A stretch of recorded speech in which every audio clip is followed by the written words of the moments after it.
வணக்கம் தங்கங்களா. இன்றைக்கி நம்ம வீட்டில் என்ன சமையல்னு பார்த்தீங்கன்னா கேரட்டு, பீன்ஸு, கத்திரிக்காய் சாம்பார்,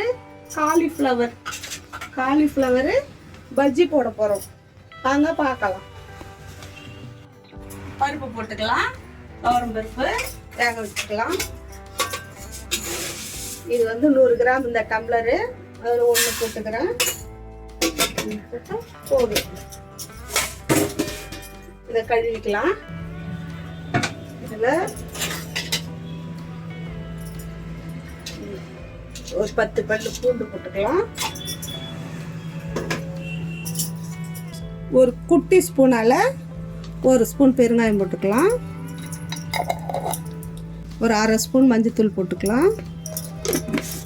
எண்ணெய் ஊற்றிக்கலாம்.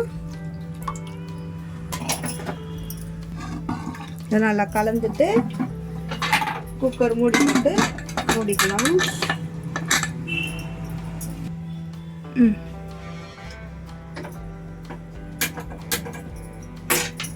குக்கரை வச்சுக்கலாம். இந்த அடுப்பில் தண்ணி ஒலை வச்சுருக்கேன். இந்த அடுப்பில் ஒலையை போட்டுக்கலாம்.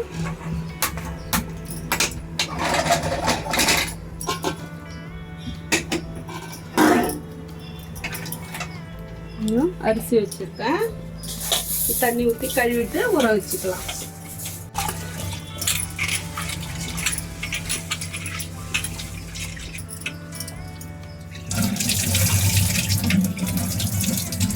காலிஃப்ளவரை சுடு தண்ணியில் போடுறதுக்காக சுடு தண்ணி போட போகிறேன். தண்ணி கொதிச்ச உடனே போட்டோம்னா அந்த பூ போட்டு கொஞ்ச நேரம் வச்சு இப்படி எடுத்துடலாம்.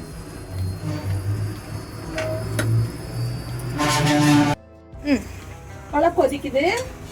அரிசி போட்டுக்கலாம். உலையில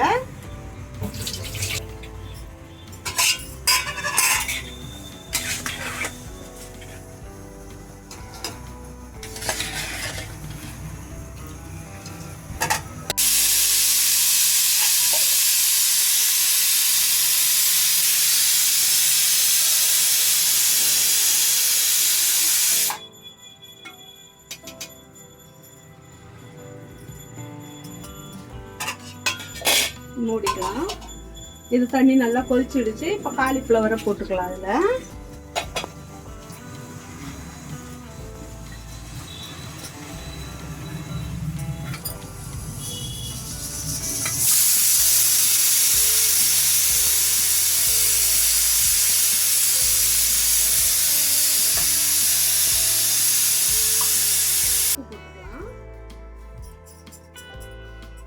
கொஞ்சம் மஞ்சத்தூள் போட்டுக்கலாம். நல்லா கலந்து விட்டு இப்படி கொஞ்ச நேரம் சூடு அப்படி ஏறினோடனே இறக்கிடணும். அடுப்பு நிறுத்திடலாம்.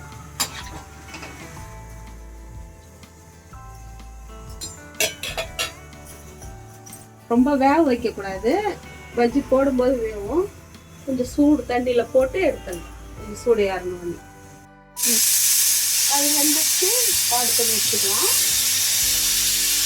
போனோடனே இதை எடுத்துக்கலாம். இப்போ இந்த பூ நல்லா தண்ணியில் போட்டு சுடுதண்ணியில் போட்டு அடுப்பு நிறுத்திட்டேன். சுடுதண்ணியில் போட்டு நல்லா இதுவாகிடுச்சு. இப்போ இதை எடுத்துக்கலாம். ரொம்ப வேக வச்சுட்டா அப்புறம் பஜ்ஜிலி வேகும்போது ரொம்ப குழன்னு இருக்கும் பூ. அதனால் அப்படி போட்டு எடுத்துடணும்.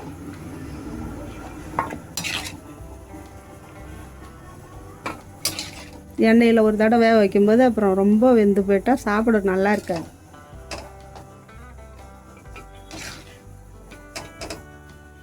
லைட்டாக நறுக்குன்னு இருந்தால் தான் காலிஃப்ளவரு பூ நல்லாயிருக்கும் பஜ்ஜி சாப்பிட்றதுக்கு. ரொம்ப குழன்னு வெந்துடுதுன்னா சாப்பிட்றதுக்கே ஒரு மாதிரியே இருக்கும். இந்த அடுப்பில் மாற்றிட்டு இப்போ இதெல்லாம் சாம்பார் தாளிக்கலாம். இந்த அடுப்பு பற்ற வச்சுக்கலாம். பற்ற வச்சு இந்த வானலை போட்டுடலாம். காயட்டும்.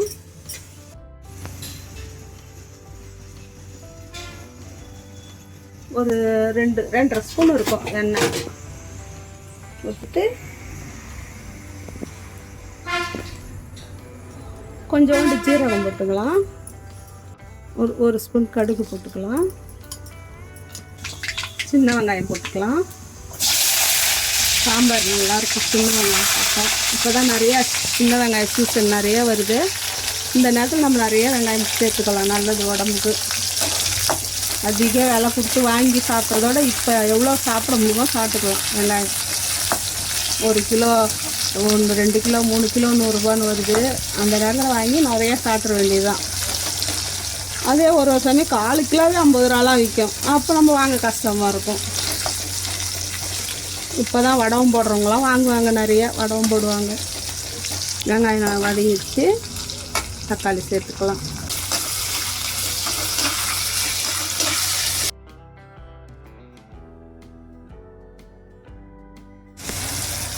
கத்திரிக்காய் போட்டுக்கலாம். கத்திரிக்காய் எண்ணெயிலே போட்டு வதக்கி சாம்பார் வச்சா சூப்பராக இருக்கும் சாம்பார்.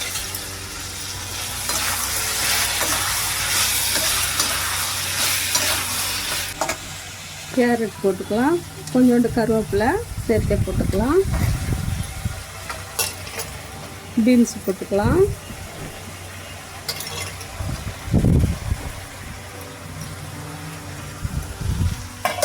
நல்லா வதக்கி விட்டுக்கலாம்.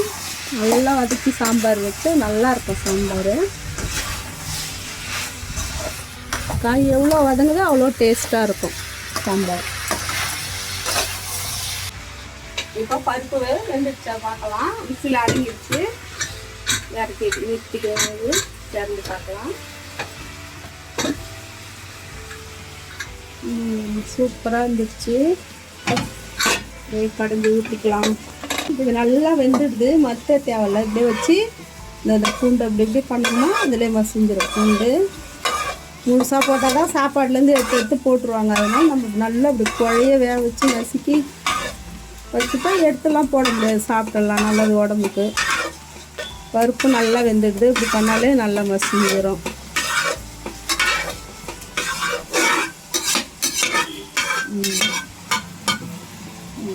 காய் வதங்குது.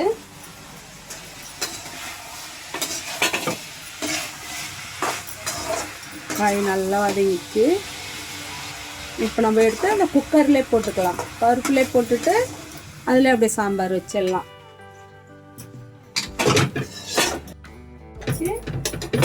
தூக்கி அடுப்பில் வச்சிடலாம். வச்சுட்டு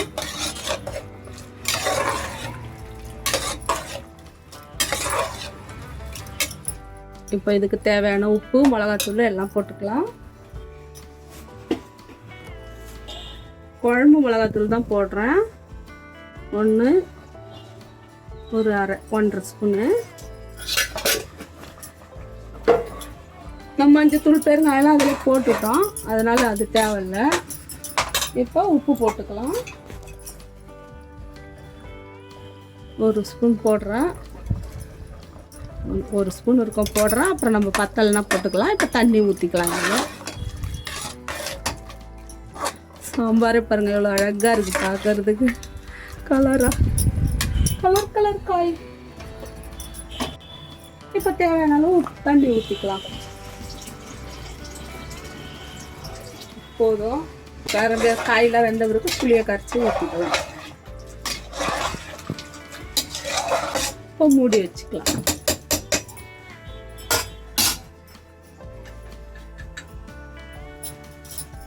அப்படியே விசில் எடுத்துட்டு கூட சும்மா மூடி வச்சுக்கலாம்.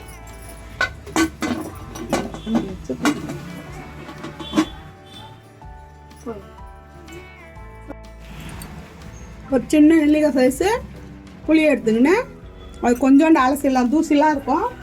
எப்பயுமே புளி வாங்கினீங்கன்னா போட்டிங்கன்னா குழம்புல கொஞ்சம் அலசிட்டு போடுங்க. புளிலாம் அதனால ஒன்றும் கரைஞ்சிடாது, அது மேலே இருக்கிற தூசிலாம் போகும். அதனால எப்பயுமே எந்த புளி போட்டாலும் கொஞ்சம் அலசிட்டு போட்டுக்கணும். பஜ்ஜி சுடுறது, பஜ்ஜி மாவு போட்டுக்கலாம்.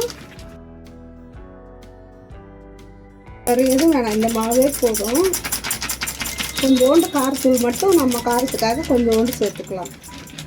மீதி உப்புலாம் எல்லாமே இதே போதும். இதில் இருக்கிறது வேறு கலக்க வேணாம். 1 ஸ்பூன் காரத்தூள்.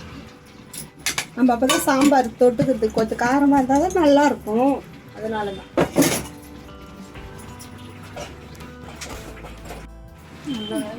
ஜீரகம் சேர்த்துக்கோ. ஜீரகம் போட்டோன்னா சீக்கிரம் செரிமானம் ஆகும். அந்த நெஞ்செலாம் கறிக்காது, நல்லாயிருக்கும். ஜீரகம், சின்ன ஜீரகம் தண்ணி ஊற்றி கலந்துக்கலாம். பஜ்ஜி மாவு பிசையும் போது நல்லா அந்த கலக்கும்போது நல்லா இப்படி அடிக்கணும். அடிச்சோம்னா பஜ்ஜி புசு புசுன்னு வரும், நல்லாயிருக்கும்.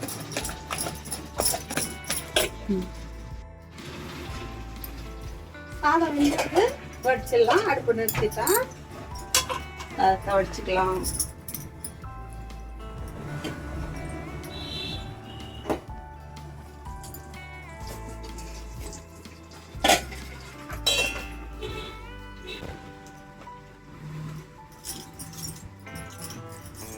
சாம்பார் கொதிச்சுட்டா பார்க்கலாம்.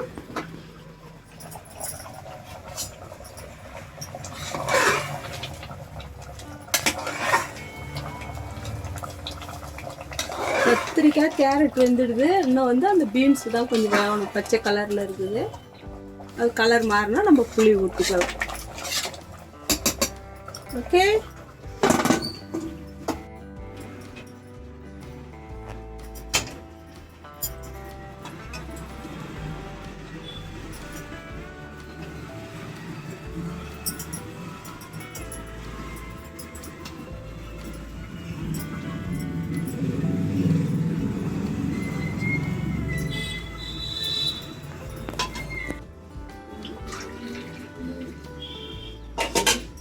தண்ணி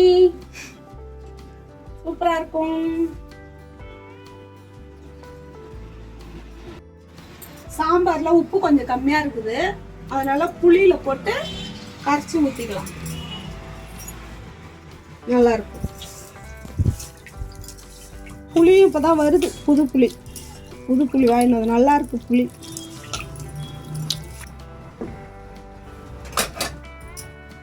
ஊத்திக்கலாம்.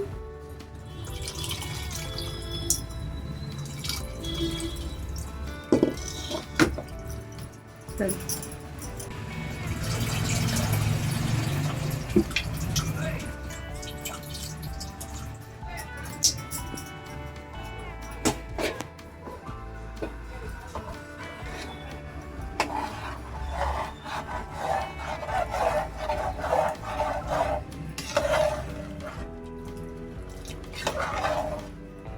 இந்த சாம்பார் சாதத்துக்கும் போட்டுக்கலாம், இட்லி தோசைக்கும் சூப்பராக இருக்கும். புளி கம்மியாக ஊற்றிட்டிங்கன்னா இட்லி தோசைக்கெலாம் சாப்பிட்டுக்கலாம், நல்லாயிருக்கும்.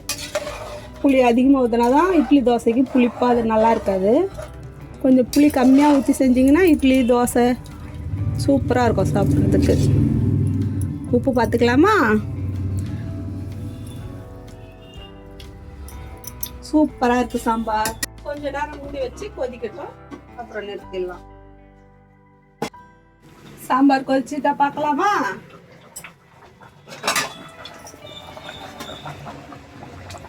நல்லா கொதிக்குது.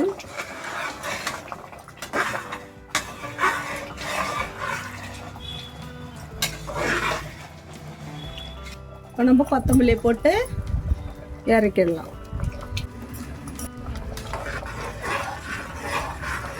நல்ல வாசனை இறக்கிடலாமா? வானல் காஞ்சிடுச்சு, இப்போ எண்ணெய் ஊற்றிக்கலாம்.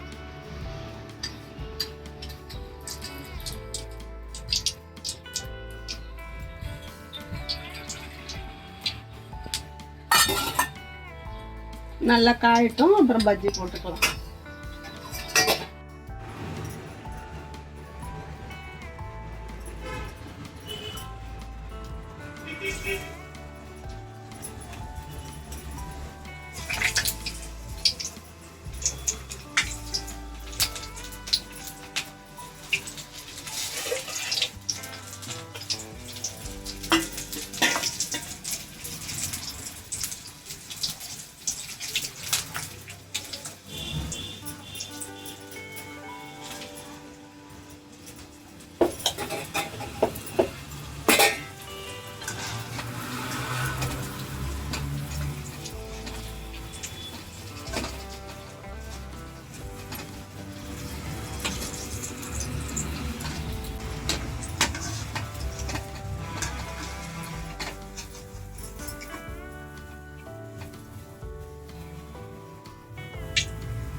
இதுதான் காலிஃப்ளவர் பஜ்ஜி. எப்படி இருக்குது சொல்லுங்க.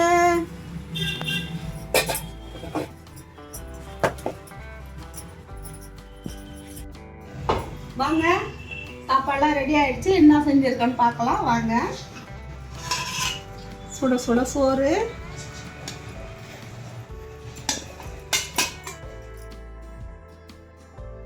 கத்திரிக்காய், கேரட்டு, பீன்ஸ் போட்டு சாம்பார்.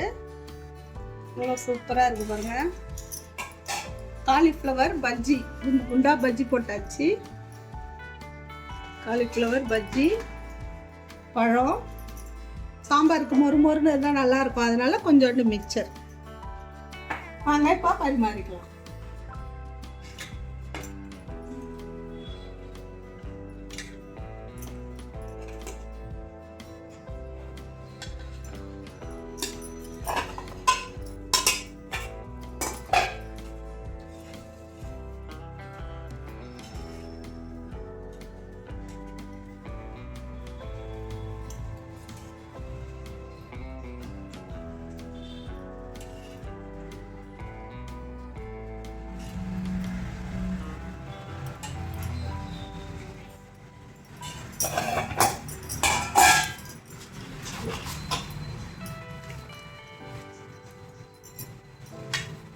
வாங்க சாப்பிடலாம். சாம்பார், பஜ்ஜி, மிக்சர் எல்லாம் ரெடி. வாங்க சாப்பிடலாம் எல்லாரும்.